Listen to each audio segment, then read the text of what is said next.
Hi అండి, welcome to డీజీఆర్స్ world. ఈరోజైతే నేను మీ అందరికీ దోసకాయ రోటి పచ్చడిని ఎలా తయారు చేయాలో చూపిస్తున్నానండి. దీనికోసం అయితే ముందుగా నేను ఒక దోసకాయని తీసుకొని ఇలా చిన్న చిన్న ముక్కలుగా కట్ చేసుకుని పక్కన పెట్టేసుకున్నాను. నేనైతే దీంట్లోకి సీడ్స్ని యాడ్ చేయట్లేదు. అలాగే ఈ దోసకాయని నేను తపకతోనే యాడ్ చేసుకుంటున్నాను. మీకు తపకతో యాడ్ చేసుకోవడం ఇష్టం లేదు అనుకుంటే తపక తీసేసి దోసకాయని ముక్కలుగా కట్ చేసుకోండి. తర్వాత నేను ఒక కడాయిని తీసుకొని దాంట్లోకి ఒక 2 టేబుల్ స్పూన్ల వరకు నూనెను యాడ్ చేసుకున్నాను. నూనె బాగా వేడెక్కిన తర్వాత నేను దీంట్లోకి 2 ఇంగువ ముక్కల్ని యాడ్ చేసుకున్నాను. మీ దగ్గర ఇంగువ ముక్కలు లేదు అనుకుంటే మీరు ఇంగువ పొడిని యాడ్ చేసుకోండి. తర్వాత నేను దీంట్లోకి 1 టేబుల్ స్పూన్ వరకు ధనియాలు, 1/2 టేబుల్ స్పూన్ మెంతులు, అలాగే 10 నుంచి 12 వరకు ఎండుమిరపకాయలని కారంని బట్టి నేను యాడ్ చేసుకున్నాను. తర్వాత ఇవి కొంచెం వేగిన తర్వాత నేను దీంట్లోకి మినపప్పును కూడా యాడ్ చేసేసుకున్నాను. నేను మినపప్పు అనేది నా పిడికిలతో చూపిస్తున్నాను. నేను 1.5 పిడికిల వరకు మినపప్పును నేను దీంట్లోకి యాడ్ చేసుకున్నానండి. వీటన్నిటిని నేను బాగా వేయించేసుకుంటున్నాను. చూడండి, మినపప్పు అనేది మనకు బాగా కలర్ చేంజ్ అయ్యేంత వరకు మనం వేయించుకోవాలి. చూడండి, మినపప్పు కలర్ చేంజ్ అయిపోయింది. నేను ఇప్పుడు స్టవ్ ఆఫ్ చేసేసి వీటన్నిటిని ఒక ప్లేట్లోకి పక్కకు తీసేసుకుంటున్నాను. నేను దోసకాయ రోటి పచ్చడి అని చెప్పాను కాబట్టి నేను ఈ పచ్చడిని రోట్లో తయారు చేసి చూపిస్తున్నాను. అందుకోసం నేను ముందుగా రోల్ని బాగా కడుక్కునేసాను.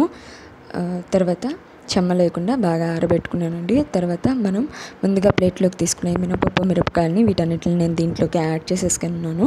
తర్వాత దీంట్లోనే రుచికి సరిపడా ఉప్పుని, అలాగే 1/2 టేబుల్ స్పూన్ వరకు పసుపుని యాడ్ చేసుకునేసి వీటన్నిటిని బాగా దంచేసుకుంటున్నాను. నేనైతే ఇది రైస్లోకి అని చెప్పాను కాబట్టి ఈ పచ్చడి నేను కొంచెం కచ్చాపచ్చాగానే దంచుకుంటున్నానండి. మరీ స్మూత్గా చేసుకుంటే అంత టేస్ట్ బాగుండదు కాబట్టి నేను కచ్చాపచ్చాగానే ఈ పచ్చడిని దంచుకుంటున్నాను. తర్వాత ముందుగా ఒక చిన్న నిమ్మకాయ సైజ్ అంత చింతపండుని నేను నానబెట్టుకుని పక్కన పెట్టుకున్నాను. దాన్ని కూడా నేను దీంట్లోకి యాడ్ చేసేసుకొని మళ్ళీ ఇంకొకసారి బాగా దంచేసుకుంటున్నానండి. ఇది బాగా దంచేసుకున్న తర్వాత నేను దీంట్లోకి దోసకాయ ముక్కల్ని యాడ్ చేసుకుంటున్నాను. ఈ దోసకాయ ముక్కల్ని కూడా కచ్చాపచ్చాగా దంచుకుని పక్కన పెట్టేసుకుంటున్నాను. దీని టేస్ట్ అయితే అదిరిపోతుందండి. రోట్లో దంచుకునింది కాబట్టి ఇంకా చాలా బాగుంటుంది. అందులో మనం కొంచెం కచ్చాపచ్చాగా దంచుకుంటున్నాం కాబట్టి ఇంకా చాలా బాగుంటుంది. వేడి వేడి అన్నంలోకి నెయ్యి వేసుకుని తింటే ఈ పచ్చడి అయితే టేస్ట్ అదిరిపోతుందండి.